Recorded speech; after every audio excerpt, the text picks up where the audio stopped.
To avoid skewing our data, we only want stores that have 68 weeks of data, so we'll use a summarize tool to create a count of weeks for each store. We'll group by store and then count the distinct number of weeks related to each store. Next, we can use the filter tool to keep only those stores that have 68 weeks of data.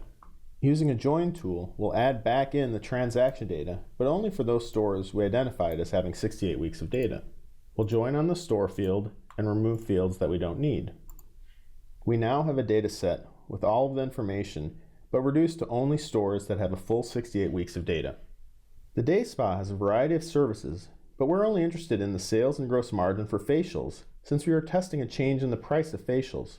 However, we still want to use total sales when calculating the store sales trends used to match control and treatment stores. This is commonly done because total sales is a representative of foot traffic for a store.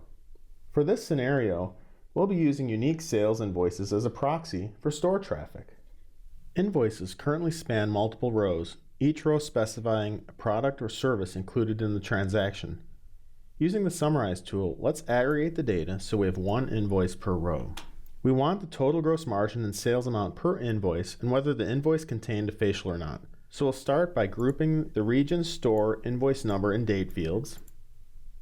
And we'll calculate the sum of the gross margin and sales fields.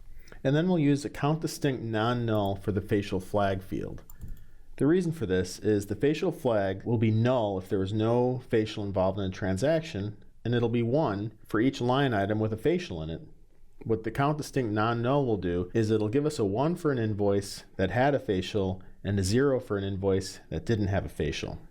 While a number of different performance measures could be used to calculate trend and seasonality, we will be using store foot traffic, determined by calculating the number of invoices per week for our analysis.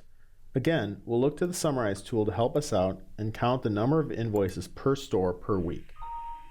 We now have a data set that we wanted that shows the invoices per store per week along with the date information. So let's drag an output data tool onto the canvas and save this file for later use.